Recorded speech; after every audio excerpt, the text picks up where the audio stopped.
Welcome, good afternoon or good morning, or wherever you are online. I am Séverine Denelin, the Director of International Development at the Laudato Si Research Institute. The Institute is part of Campion Hall, the Jesuit permanent private hall at the University of Oxford. Funded in 2019, the mission of the Laudato Si Research Institute is to build the intellectual foundations for a reordering of society toward care for the earth and the poor. Through our work, we seek to make a transdisciplinary approach to socio-ecological research mainstream within higher education. By engaging in a different way of researching, teaching, and learning, we seek to inspire a new and creative dialogue between the academy and those who are invested in socio-ecological change for the flourishing of our common home. We are therefore delighted to have Matthew Whelan with us this term as a visiting fellow, whose work embodies what the Institute is about, connecting academia with the grassroots to embark on this path of renewal and cultural revolution that Pope Francis is strolling for in his encyclical Laudato Si. Matthew is Assistant Professor of Moral Theology in the Honors Program at Baylor University in Texas, where his research centers on Catholic social teaching, Latin American and liberation theologies, and ecological theology and ethics. He is the author of the award-winning book Blood in the Fields, Oscar Romero, Catholic Social Teaching and Land Reform. The book argues that Romero's advocacy for justice in the distribution of land sheds light on the meaning of his witness, along with that of other land and environmental defenders today. And I must add on this point that Matthew and I have had already some interesting conversations on how Romero's involvement in politics can illuminate how the Church today can press for policy change without falling into political partisanship. Matthew is currently working on a book project on Christianity and agroecology, which draws upon agroecology in order to deepen and concretize Christian ethical commitment. Matthew's scholarship is informed by his years working with farming communities in Central America, as well as his involvement in Comparte, Spanish for share, a Jesuit-affiliated network of learning and action that works with producer organizations and other social actors in Latin America.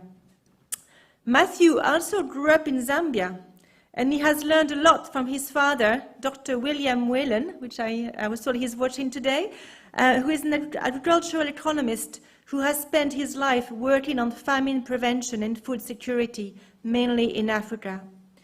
So Matthew's commitment to sustainable land cultivation goes back to a long time, and we are delighted to welcome Matthew who will tell us more about why Catholics aren't environmentalists of a certain sort. Thank you, Matthew. Over to you.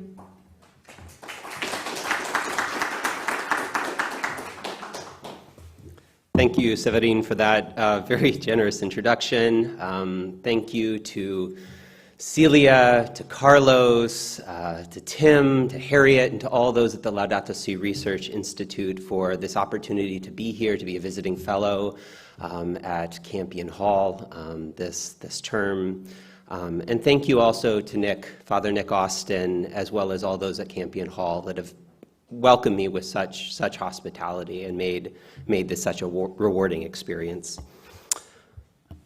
What is care for creation, according to Catholic social teaching?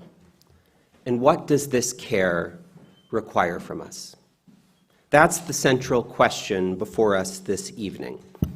For those not familiar with it, Catholic social teaching is a body of doctrine related to social life through which the Catholic Church seeks to enrich and to permeate that life with the gospel. Since Leo XIII's 1891 encyclical Rerum Novarum, social teaching has developed into its contemporary form primarily through a process of clarification and application. Something I hope to show tonight is that the emergence within this tradition of a distinctive ecological vision is a prominent example of this very process of development. As my title this evening suggests, what's emerged over the course of this development is an account of creation care that is in important respects different from an environmentalism that conceptually, linguistically, and practically separates the nature it seeks to preserve and protect from the human creature. What I hope to show is that, in contrast to this vision, Catholic social teaching recasts environmentalism in light of the doctrine of creation through the articulation of an integral ecology, that is, an ecology that integrates our care for the earth and for one another into our love of God. Put differently, my argument isn't that Catholics aren't or shouldn't be environmentalists of any sort. It's that they're called to a particular type of environmentalism. They adhere to a distinctive ecological vision, which certain forms of environmentalism can betray. But my primary task tonight is less about detailing that betrayal and more about elaborating an account of the environmentalism that Catholic social teaching does advocate and why. So my presentation consists of three main parts, and for those of you following on your handout, you'll see I've provided the thesis and structure of the talk, as well as some of the key quotations I reference along the way. The first part offers a basic introduction to how Catholic social teaching currently understands creation care in terms of an integral ecology, along with some features of this account that distinguish it from other environmentalisms. The second part steps back to trace some crucial but neglected moments in the emergence of this account.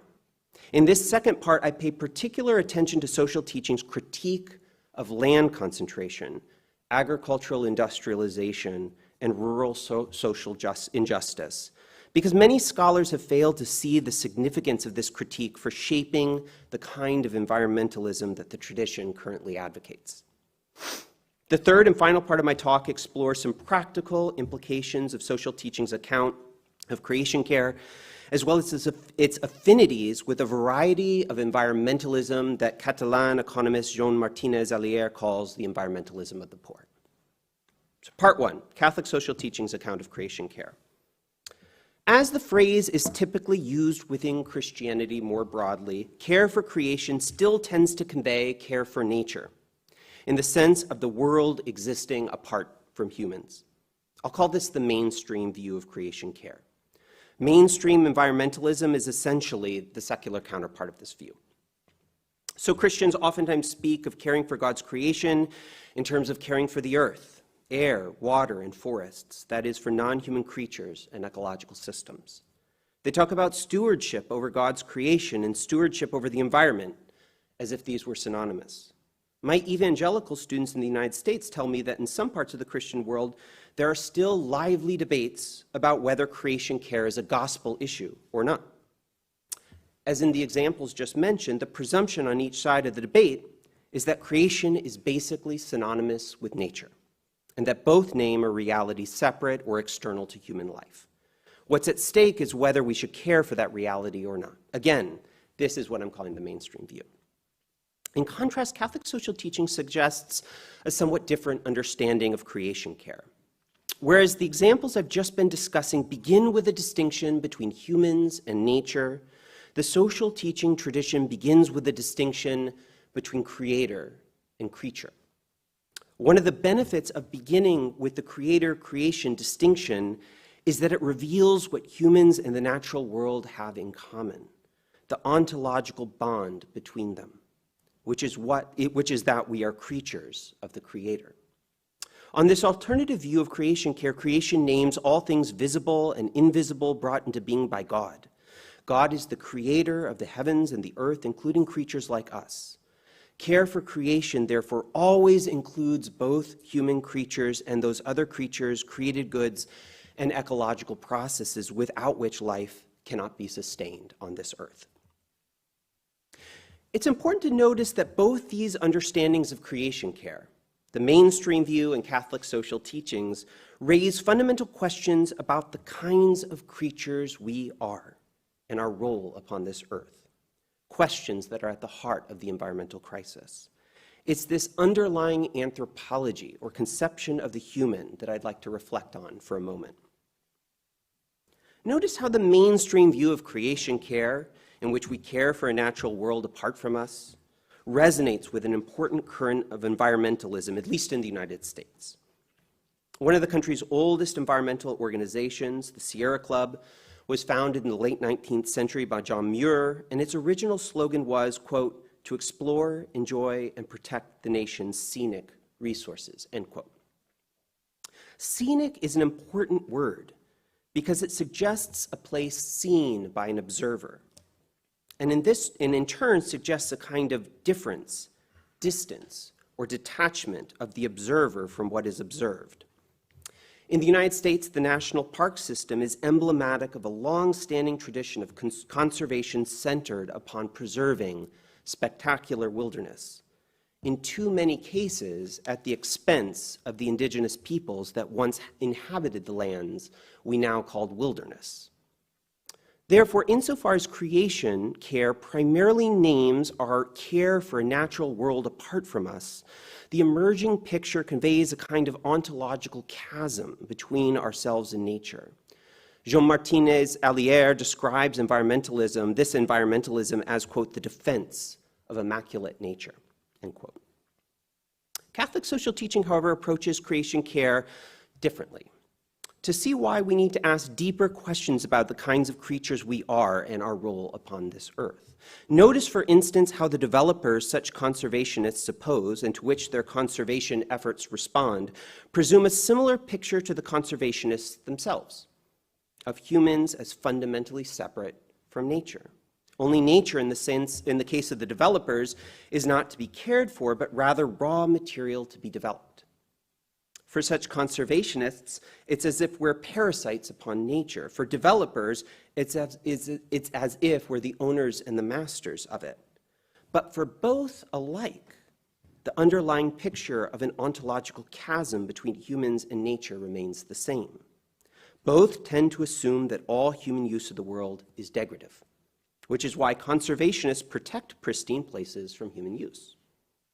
It's precisely this dilemma, along with the fundamental anthropological questions it raises, that concerns Pope Benedict XVI in Caritas in Veritate, his 2009 encyclical, when he writes that if the Christian vision of creation is lost, quote, "we end up either considering nature as an untouchable taboo or abusing it," end quote.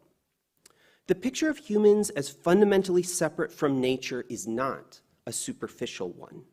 Especially in the West, it has left its impress upon the very language we use, fostering the belief of an essential separation between culture, broadly understood as the beliefs, customs, and arts of a people, and nature, the non-human world of plants, animal, geology, and natural forces. As the writer, farmer, and activist Wendell Berry has observed, the view that we suffer from an environmental crisis evokes this very separation. Insofar as the environment is something that environs us, that is, surrounds us or encircles us, and so is essentially separate from us, our very words symptomize the crisis. In speaking and thinking about the crisis in terms of the environment, we separate what is really united. We misconstrue the kinds of creatures we are, the world we inhabit, and our place within it. We miss how what environs us is also at the same time within us. We eat, breathe, and drink our environment. We are bodily constituted by our environment, and when we die, we return to our environment. Quote, "we have forgotten that we ourselves are dust of the earth," Pope Francis observes in Laudato Si. "Our very bodies are made of her elements. We breathe her air, we receive life and refreshment from her waters," end quote. Indeed, for social teaching, this basic misconstrual of human life and agency lies at the very heart of what we call the environmental crisis. So rather than environment, nature, or even ecology, contemporary Catholic social teaching relies on the language of creation as its primary description of the mysterious bonds uniting us to the rest of creation and requiring our care. The real ontological chasm is not between humans and nature, but between creator and creation, which is a chasm that can never be only a chasm because it names infinite nearness as well as infinite distance. Rightly understood, then, the language of creation helps us to see that the care to which we're called always includes both creatures, human creatures, and those other creatures, created processes, ecological processes and goods, and so on and so forth, without which human life, like other creaturely life, cannot be sustained on this earth. The language of creation also helps us to see that human life is rooted in what Pope Francis in Laudato Si calls three fundamental and closely intertwined relationships: with God, with other human creatures, and with the earth. These relationships are fundamental because we cannot escape them. They are the essential fundamentum or foundation of life on this earth. They are intertwined because they internally relate to one another. Changes in one inevitably lead to changes in the others. Thus, when social teaching uses terms like environment, nature, and ecology, it always reshapes them in light of the doctrine of creation and these three fundamental relationships. Francis displays this tendency in his 2020 post-synodal apostolic exhortation, Querida Amazonia, when he writes, quote, "The Lord, who is the first to care for us, teaches us to care for our brothers and sisters and the environment which he daily gives us. This is the first ecology that we need." End quote. In employing the language of ecology in this way, Francis is not dismissing the concerns of ecologists.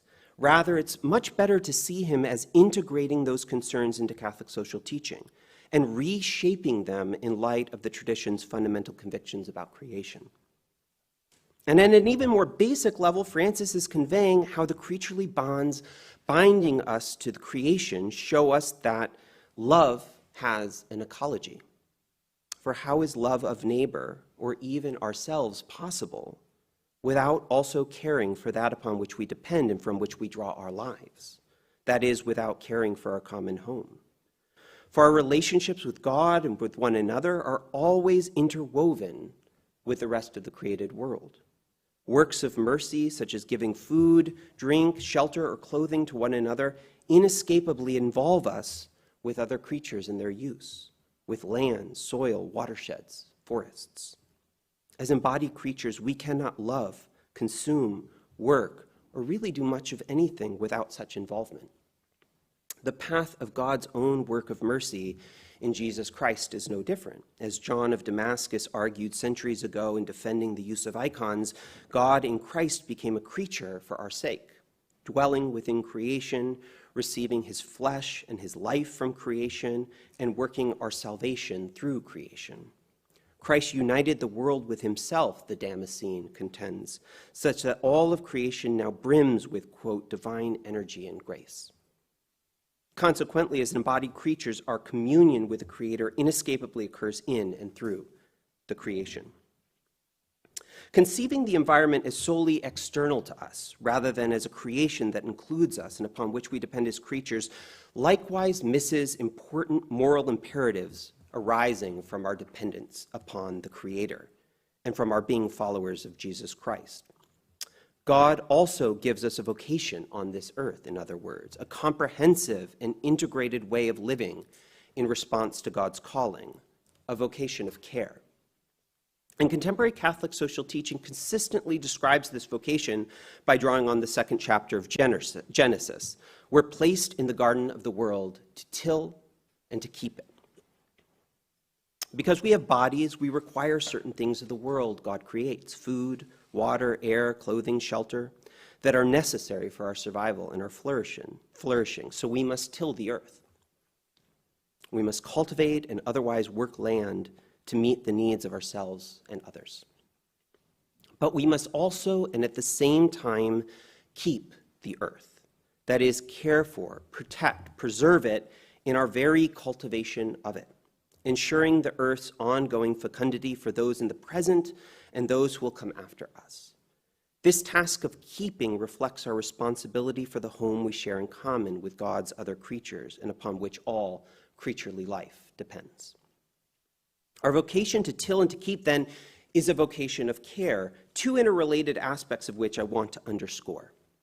The first is that God gives the earth as a common home, which means that proper care of creation always involves using it as a common gift.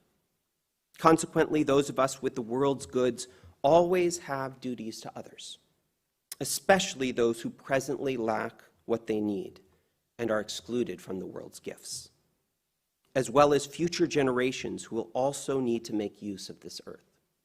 Indeed, Catholic social teaching has consistently prioritized the common use of creation, recognizing that even private property fulfills a social function.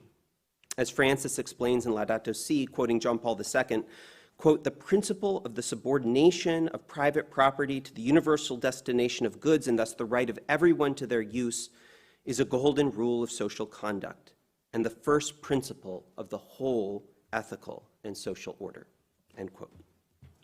Moreover, it's important to add here that the temporality of God's gift of creation isn't restricted to the present. It's a gift whose horizon is a future beyond our own lifetimes. In this way, creation care, in the sense of facilitating common use of what God has given to everyone, is an ordinary duty of all followers of Christ, one that should lead to the disposition of solidarity with present and even future generations, as well as of a simplicity that resists consumption without restraint or regard for its effects. At the same time, this vocation of care is also a duty incumbent upon all public authority, one that should shape law and policy related to taxation, wages, and other measures to ensure the just use of created goods, not to mention carbon emissions, energy efficiency, reducing and recycling waste, and so on. As we will examine in greater length below, this duty is why, beginning in the 1940s, the social teaching tradition began to advocate for agrarian reform, so that the landless would have the land they needed to farm and sustain their livelihoods. Because creation is a common gift, and because all property has a social function that's meant to facilitate common use rather than private accumulation, accessing land for livelihoods must always outweigh absolute private property rights. Catholic social teaching's understanding of creation care not only underscores these fundamental duties of justice, as we've already begun to see, it also advocates tilling and working that keeps, rather than pillages, the garden of the world. And this is the second aspect of creation care I want to underscore.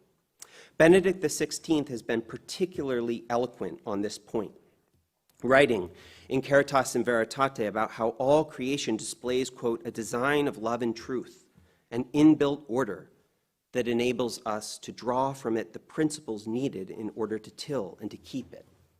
A wondrous work of the Creator which sets forth ends and criteria for its wise use," end quote.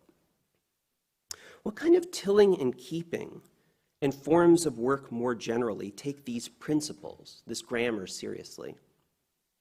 Francis offers clues in Laudato Si when he extols the exemplarity of natural ecosystems, especially how they do not waste like linear economies do. Francis imagines, quote, "a circular model of production that imitates ecosystems, a model that is, quote, capable of preserving resources for present and future generations while limiting as much as possible the use of non-renewable resources, moderating their consumption, maximizing their efficient use, reusing and recycling them," end quote. Keeping creation thus entails acknowledging the integrity of other creatures along with their dignity as reflections of God, rather than regarding them as simply raw material that's formless or completely open to manipulation, as Francis puts it in Laudato Si. This means tilling should be supportive rather than dominant, attending to the existence of creatures and natural processes upon which we depend, while also working in ways conducive to their flourishing as well as ours. Notice here how tilling and keeping are conjoined. They're not separate or mutually exclusive tasks, as is the case for an environmentalism that emphasizes the preservation of pristine places apart from productive use. Rather, in Catholic social teaching's terms, because work, like other forms of human agency, is inherently moral, keeping occurs within the manner of tilling itself, shaping our basic posture towards the world and its use from the inside. A distinguishing feature of the creation care that Catholic social teaching abdicates, then, is a focus on preservation within the context of work and our ways of life, not apart from them, a focus that has a number of important practical consequences. For when we imagine ourselves as separate from nature, associating it primarily with pristine places sequestered from human use, then ordinary places we live and work, our farm, forest, and grazing lands, our watersheds, our yards, and local landscapes, the things we consume, all these tend to be excluded from that category, and so from consideration and care. And this is one reason why so much land we rely on for our livelihoods is abused rather than cared for.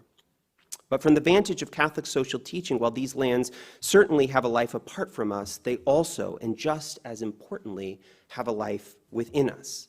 Like other creatures, we live from them as we live in the flesh. Because creation includes humans along with other creatures within its compass, the fundamental issue is not whether we are involved in nature, but how.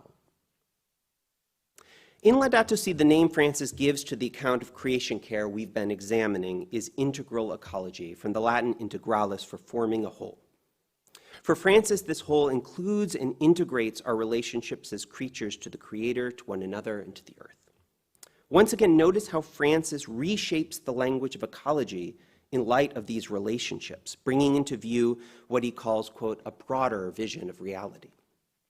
A broader vision is required precisely because we live from nature and so are in constant relationship to it. It follows from our creaturehood and the bonds binding us to creation that our relationship to created goods like land influences our relationship to one another and vice versa. This is why the crisis we face, Francis observes in Laudato Si, is not simply an environmental one, but, quote, one complex crisis that is both social and environmental. As we've already begun to see, this integration of justice into environmental concern is a hallmark of Catholic social teaching's ecological vision. In light of the tradition's foundational belief that creation is a common gift, a true ecological approach, Francis explains, quote, always becomes a social approach. It must integrate questions of justice in debates on the environment, so as to hear both the cry of the earth and the cry of the poor, end quote. Accordingly, in contrast to an environmentalism that defends or protects nature apart from humans or suggests that humankind's presence in the world can only be parasitic, Francis advocates an ecological approach that integrates the social along with the claims of justice, suggesting that doing so makes our ecology truer. Why truer? Well, because it's truer to the kinds of creatures we are and our being and vocation within God's creation, and so resists the false picture of the ontological chasm according to which we are either parasites on nature or masters of it. Attention to the social and to justice in our ecological approach is also truer to creation's character as common gift, and so resists the false picture of those who think the earth is theirs to do with what they will, using and abusing it as if they had no responsibility to keep it. Such use and abuse subverts the commonality of the gift by failing to acknowledge the rightful claims of others, especially the poor, in the present, as well as by imperiling the earth's ongoing fecundity for subsequent generations. Okay, part two. The emergence of Catholic social teaching's ecological vision. In part one, we examined Catholic social teaching's distinctive account of creation care and what distinguishes it from dominant forms of environmentalism. And we've seen that for social teaching, a true ecological approach must also become a social one. In this second part, I now want to step back and look at the emergence of this account. Because while Francis urges our ecological approach to become a social one, what we actually see when we examine social teaching historically is a social approach becoming an ecological one, as the tradition learned to acknowledge the ecological lineaments of the social. In other words, social teaching's social approach became truer as it learned to see the ecological implications of its beliefs about sociality and justice. In so doing, it began to perceive the interrelatedness of the twin cries of the poor and of the earth. When the story of Catholic social teaching on creation care is told by scholars, it almost always begins in the 1960s, with the dawning of what John Paul II would later call a, quote, new ecological awareness. During this time, the consequences of unrestrained human use of the earth, the mounting loss of forest, wilderness, and wildlife, as well as the pollution of land, air, and water, became more publicly perceptible, for sure. As the poet W.B. Yeats put it, things reveal themselves in passing away. And the sheer extent of what was passing away revealed to many, including Catholics, the magnitude of the crisis. However, an important, oftentimes overlooked strand in this story is how Catholic social teaching's account of creation care develops much earlier in response to land concentration, agricultural industrialization, and rural social injustice. The neglect of agriculture by scholars is lamentable given that there is no activity in which we are daily involved that is more consequential for the world's use. As Wendell Berry reminds us, eating is, after all, an agricultural act. And that neglect largely stems, I think, from the persistence of the picture of the ontological chasm between humans and nature.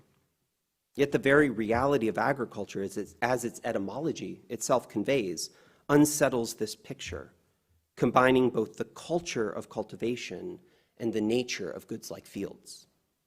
For these reasons, agriculture provides a helpful lens through which to see Catholic social teaching's developing account of creation care. Indeed, I want to argue that it's in the tradition's response to the agricultural abuse of both people and land that we first discern the distinctive shape of that account, one responsive both to the cry of the poor and the earth. In Leo XIII's 1891 encyclical Rerum Novarum, the cry of the earth is barely audible.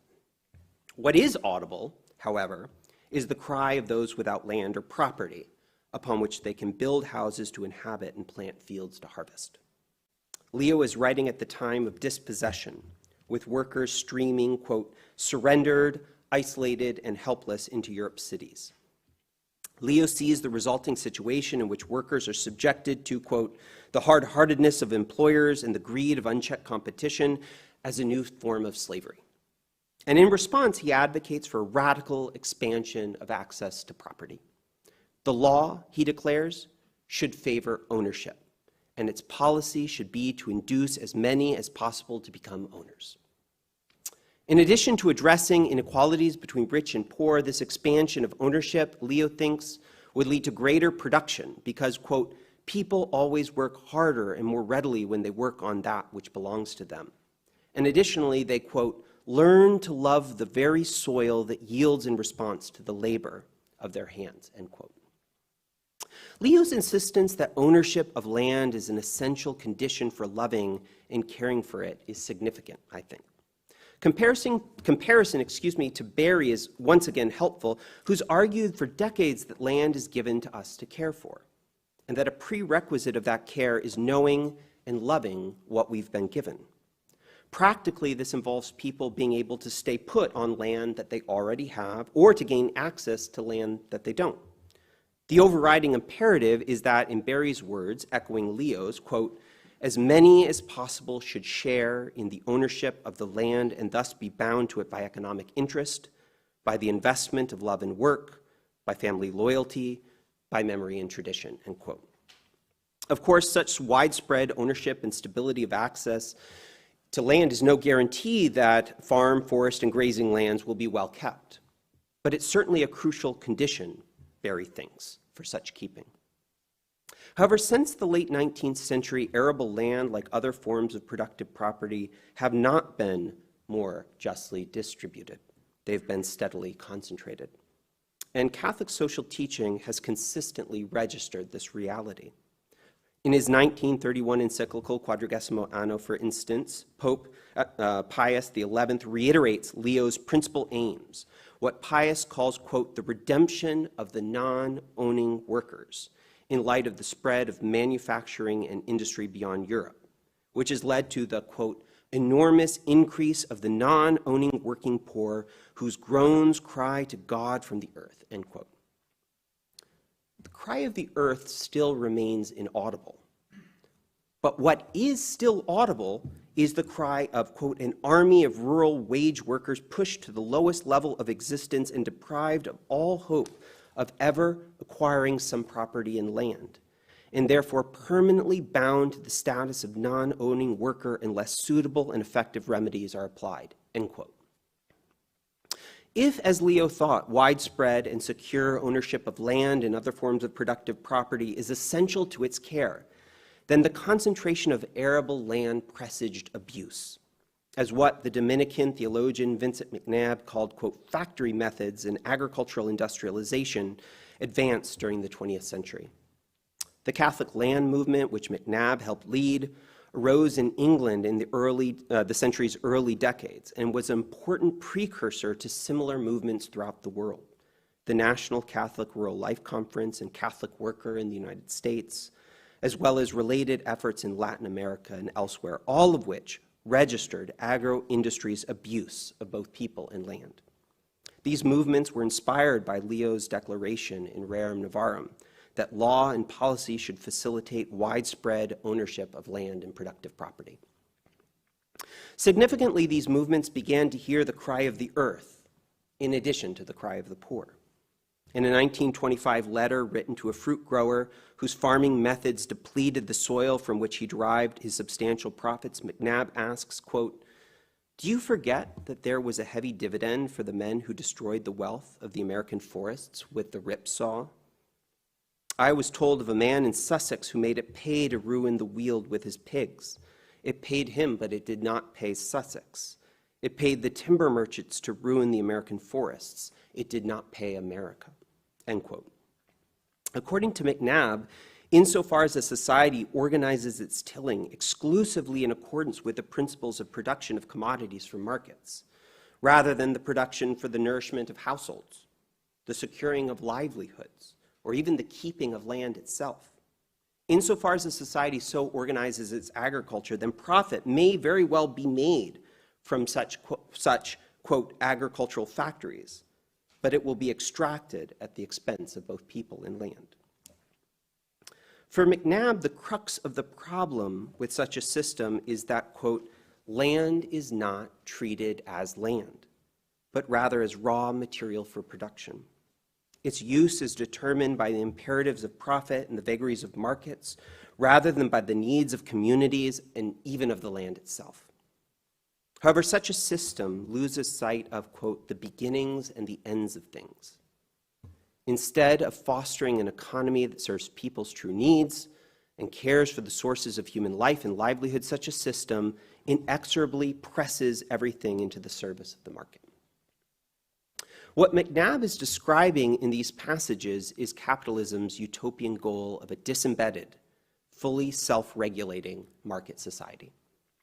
Like McNabb, the Austro-Hungarian economist Karl Polanyi understood the consequences of reshaping society in order to allow markets to function autonomously.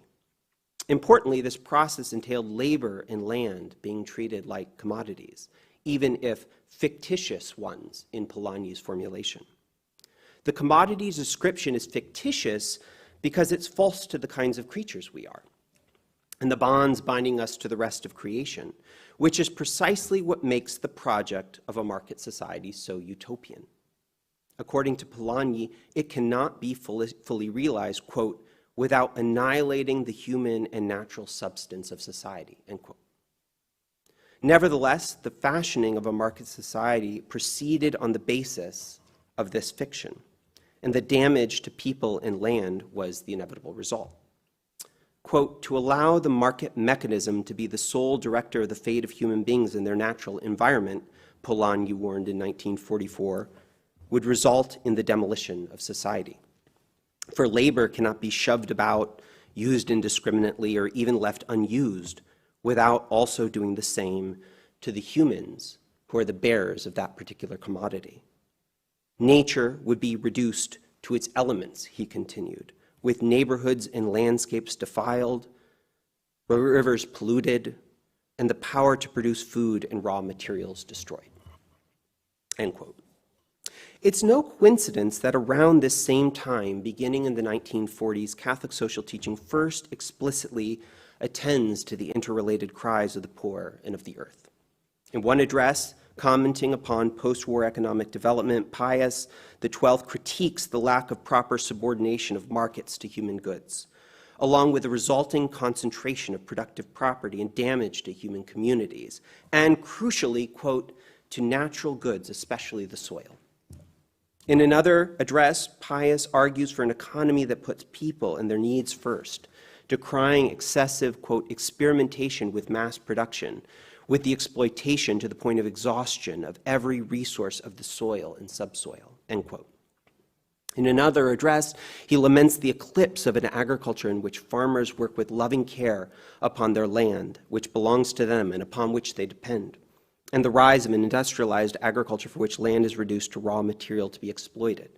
Quote, the same land that used to provide nourishment for the cities and country people, he says, now produces merely for speculation, end quote. Pius's point is that the economy and agriculture are not ends in themselves, but must be directed to the common good, which means securing the dignity and the livelihoods of those who do the work, as well as fostering forms of tilling that keep the earth rather than pillage it. Practically, this involves two interrelated tasks for him. First, protecting the livelihoods of farming and other communities who practice such earth care. Passing laws, policies that ensure living wages, participation in cooperatives, access to credit, and related measures. The second task is to facilitate access to land, even by means of agrarian reform when necessary. All these measures are for Pius a matter of basic justice, a minimal response given the enormous contributions of such communities to the common good. Pius wrote at a time when farming and other earth-keeping communities were not being strengthened, but steadily eroded. Echoing Polanyi's worry about the subordination of societies to markets, which in turn determine the fate of everything, Pius observes that the advance of such a system is turning the world upside down, taking labor and land and, quote, putting them into play like a ball. But people and land aren't commodities to be used and tossed around like playthings, and treating them as such only damages them. And at the same time, Pius realizes that people are fleeing rural areas and forsaking the hard work of earth-keeping, not only because of the injustice and the stagnation of rural life, but also because of the emerging market society has captured their desires with its promises of, quote, gold and glitter and a life of ease, end quote. He worries that a lifestyle of, quote, reckless consumption degrades both the souls of consumers and the treasures of nature, end quote.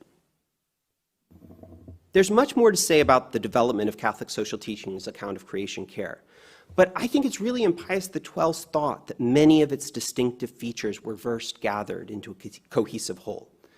That creation is a gift given for common use, and that its care includes both people and created goods like land. That there is an interrelationship between the abuse of people and abuse of the earth. That laws and policies should promote earth-keeping and support communities engaged in that task. And that the common good requires that we discern our true needs as persons and societies, resisting forms of consumption that damage our neighbors and the earth. The emergence of this account of creation care, however, has been hard for many commentators to see. And I think among the reasons why, it's that it eludes commonplace patterns of thought and language about environmental and ecological concern, patterns that often presume the ontological chasm between nature and humans, construing terms like the environment and ecology as if these terms were not capacious enough to include creatures like us within them.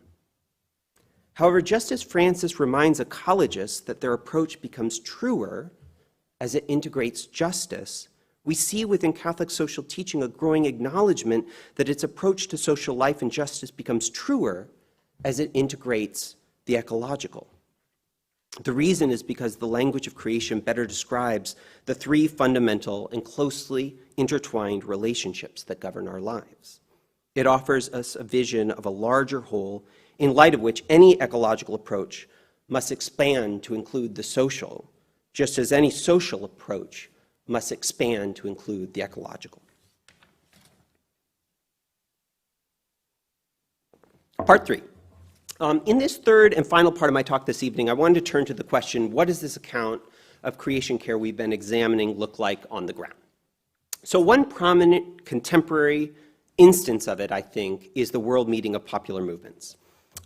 Through these ongoing gatherings, which began in 2014, Pope Francis has sought to establish spaces of dialogue and encounter between church leadership and those who suffer, in his words, an economy of exclusion and inequality in the flesh. Among the participants are representatives of grassroots organizations, social movements throughout the world, whose access to fertile land, dignified work, and adequate housing are undermined, threatened, or refused.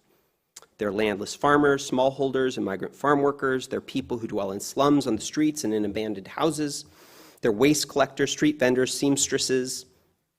And fittingly, the foundational theme of these meetings, land, labor, and lodging, illuminates the precarious access that still so many have to these elemental goods that God has given to all people.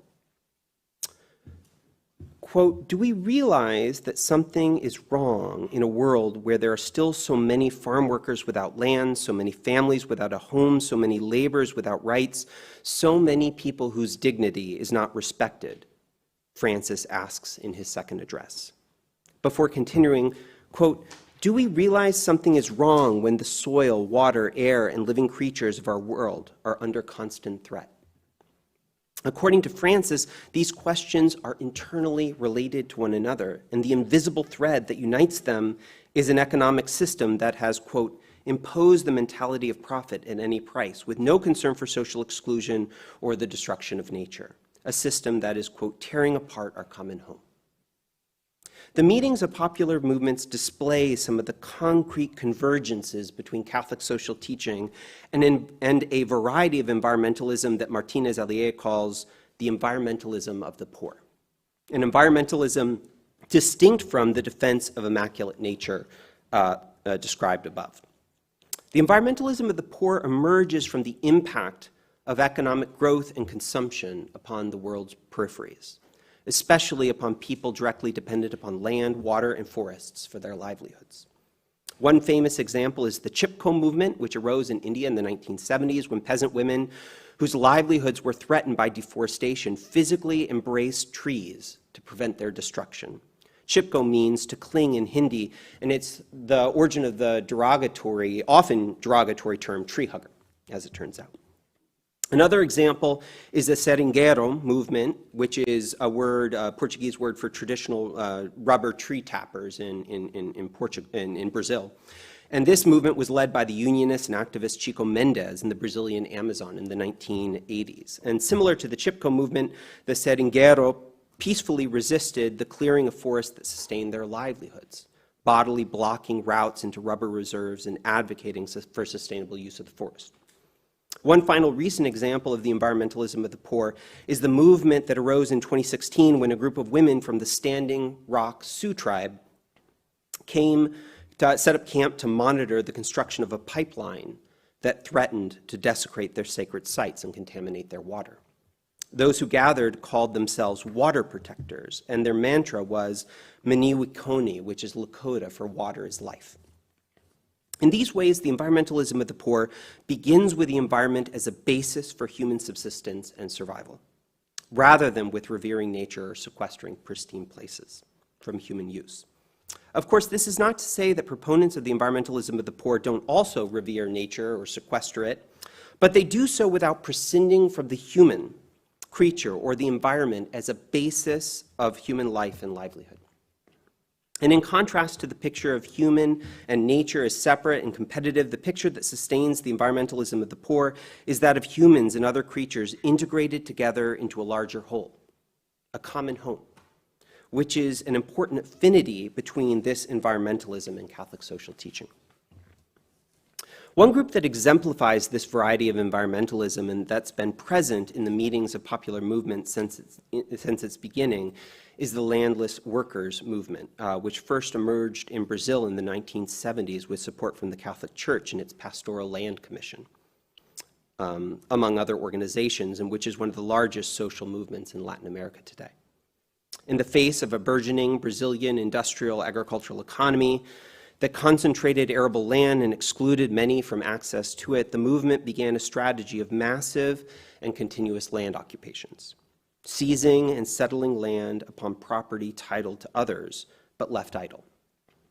Taking advantage of the legal doctrine of adverse possession, which enables people to own land after settling it for a specific period of time and under certain conditions, the movement's response to the state's failure to enact agrarian reform has basically been to pursue it themselves, but from below. Thus, one of the movement's central purposes is to press what it means for property to have a social function, and to attend to the failure of the regnant property regime to fulfill property's most vital purpose. Large tracts of land left idle, the movement contends, simply fail in that function, and members' use of land for their livelihood should outweigh the claims of absentee title holders.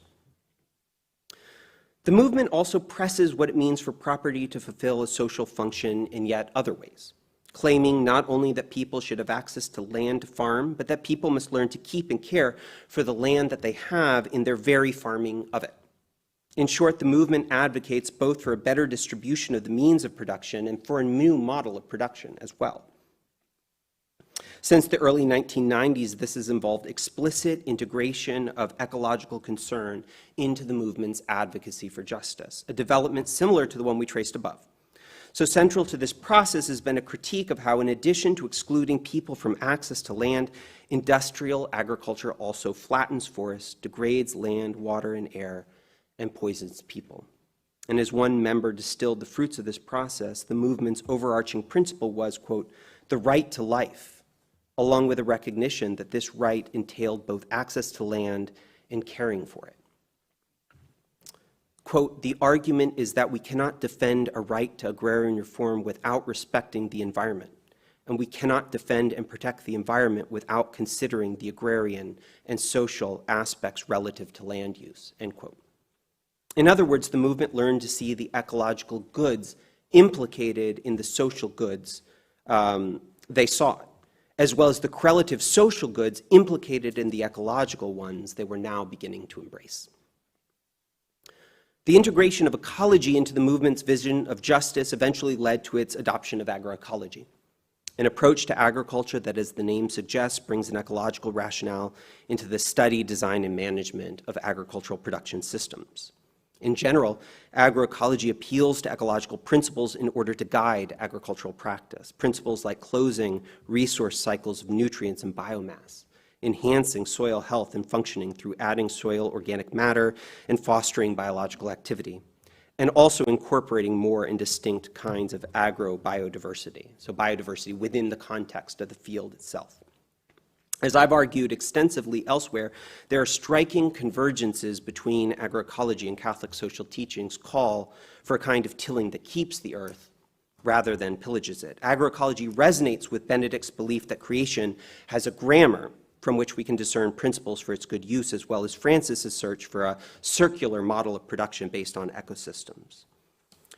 With the movement, then, what the movement then has sought to implement is an agriculture that both tills and keeps. The movement's environmentalism clearly extends beyond agricultural production, though.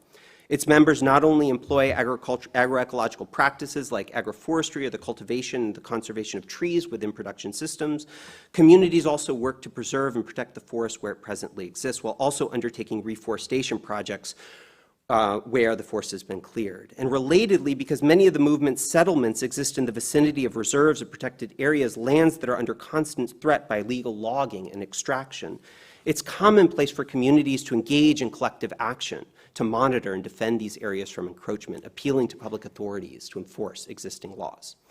However, the movement's environmentalism grew out of and remains rooted within a vision of justice in the distribution of land in opposition to an economic system that puts profit above people, even above the planet. Thus, in the movement, we once again encounter a justice with ecological implications, along with an ecology that integrates questions of justice within it.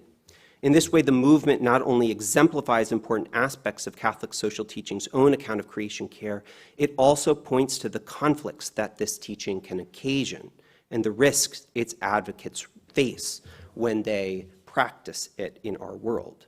And like other expressions of the environmentalism of the poor, the movement also offers a striking contrast with the elitism that can characterize mainstream environmentalism, the farmers' markets catering to privilege and conspicuous consumption, the U.S. national park system visited overwhelmingly by white and wealthier patrons, the farm-to-table restaurants out of reach for so many.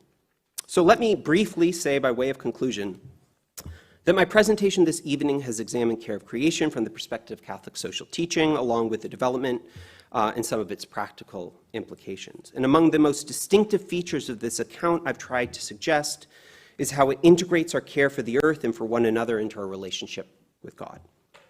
To return to Francis's words in Querida Amazonia, the God who in Christ loves us and teaches us to love the earth and each other, in turn, is the first ecology that we need.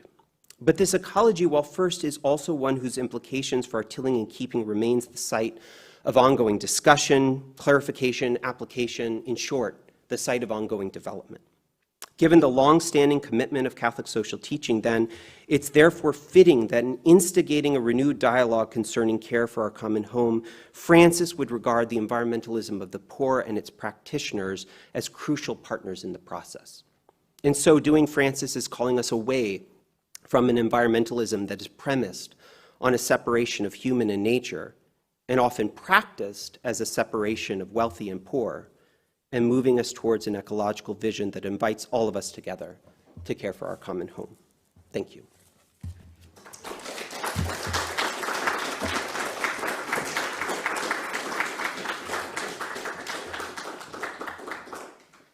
Thank you very much, Matthew, for this illuminating analysis of the Catholic social tradition and its distinctive perspective on environmentalism.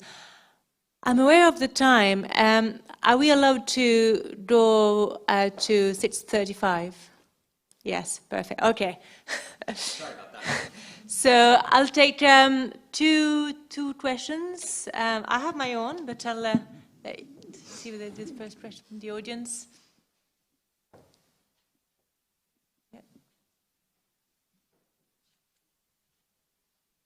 Yeah.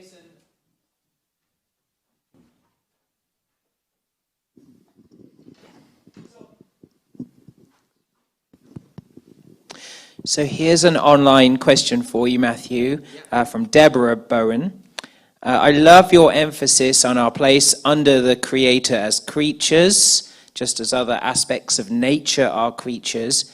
But I'm interested that you're seeing this as a specifically Catholic teaching, if you are, since the questioner says, I've met it in parallel both in Anglican thinking and also in secular thinking, e.g. David Suzuki, strongly influenced by indigenous teachings.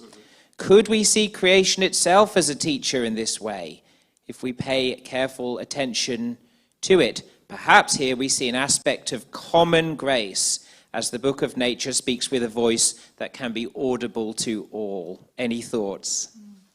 I'll just take one more. Sarah, you had your hand?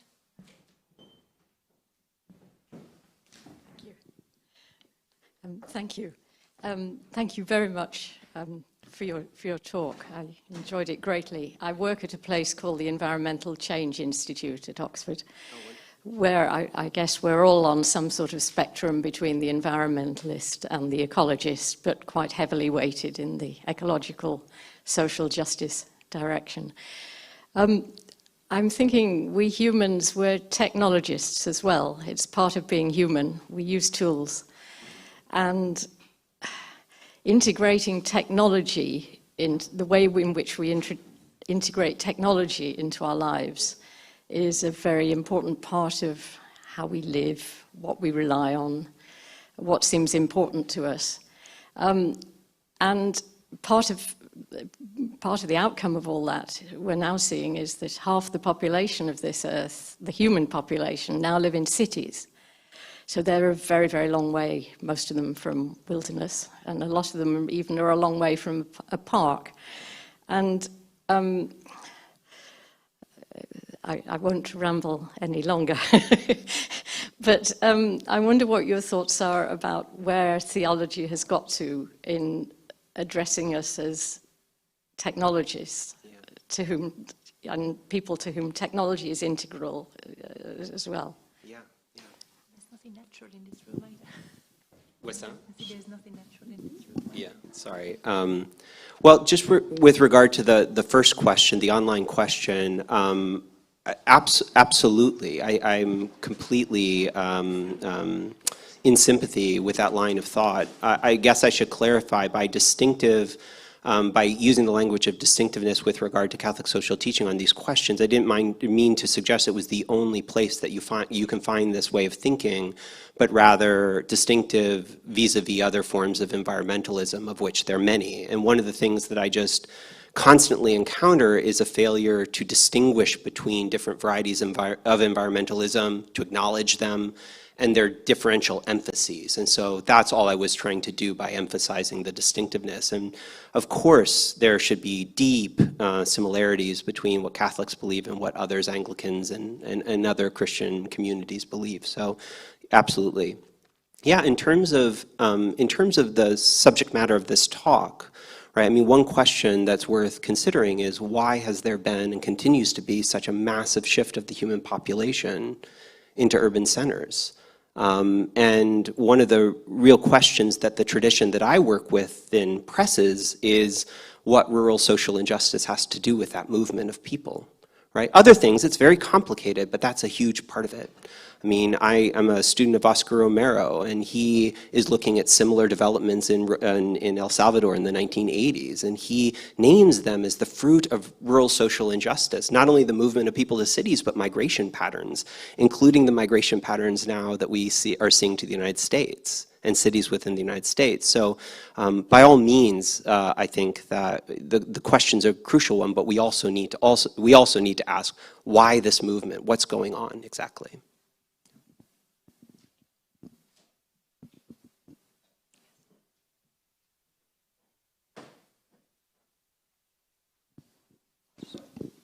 And I just want to press you a little bit about that question about cities, because people really like living in cities. Absolutely. And I just, I resent having moved from London all the way to the countryside of Oxford. So just thinking, one of the implications of some of the things you were saying would be that small-scale farming is in some ways preferable because people would like to have that. Do you think there's a tension that's resolvable, inherent, or just no tension between the desires that people have to have fulfilling lives in urban environments and the desires that people have for small-scale farming, which tends to be not as productive per acre, not just per hour of labor? Or do you just not see that as a challenge in this thinking about these things? Well, just to clarify my point, I perfectly am willing to admit there are reasons why people move to cities, and I'm not trying to suggest that rural social injustice is the only reason why people move to cities at all. What I'm trying to suggest is what if there were sort of amenities within rural areas? What if there were flourishing communities within rural areas? What would that look like? I mean, that's, again, the kind of question that the traditions that I work within press. Not that it's a bad thing to move to a city, but rather, why is it that there aren't, as Oscar Romero would say in El Salvador in the 1970s and 80s, there aren't schools, there aren't hospitals, there aren't sort of anything in rural areas for people. What's going on there, right? And there's a kind of imbalance. So that's the kind of question. And just to clarify the point about agriculture,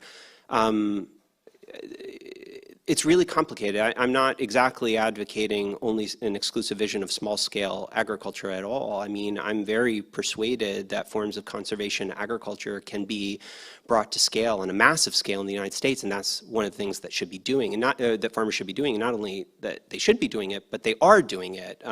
David Montgomery's work called Growing a Revolution is an extraordinary instance of farmers farming thousands of acres implementing no-till agriculture, and I think that that's a fantastic thing. It's also revitalizing many rural communities because it saves farmers a lot of money in practicing such conservation agriculture. So. Okay, last question from Celia. Is this on? Yeah. Thank you so much. I've really found that really interesting and inspiring, and I agree with most of what you say.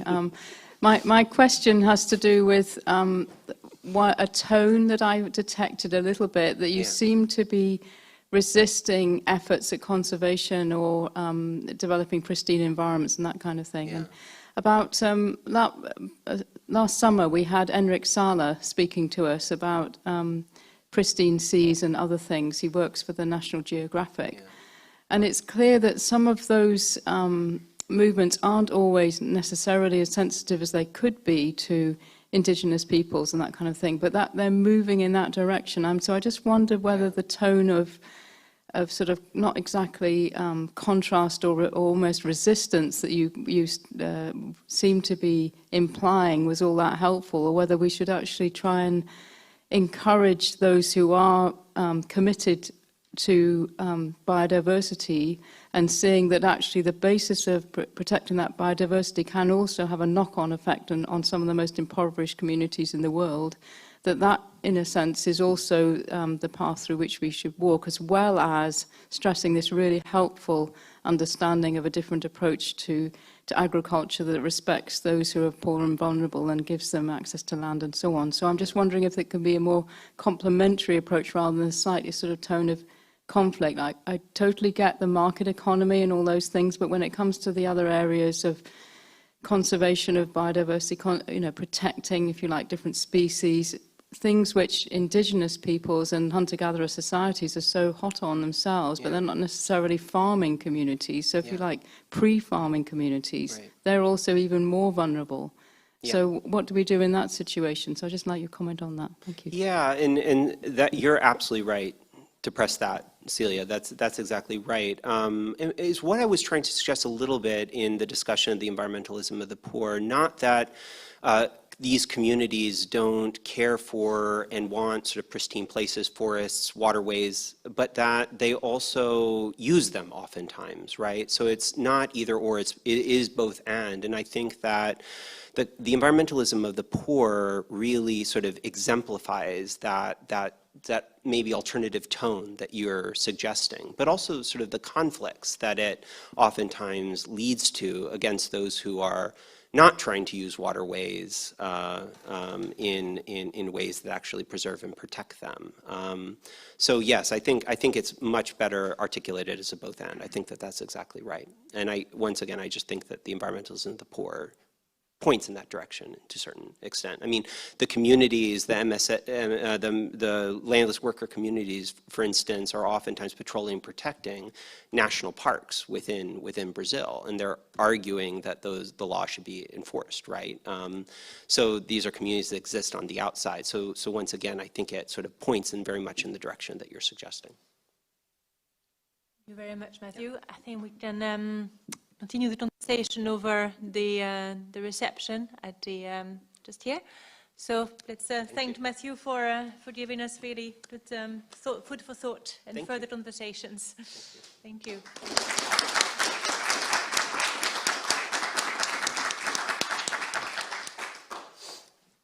I had a question about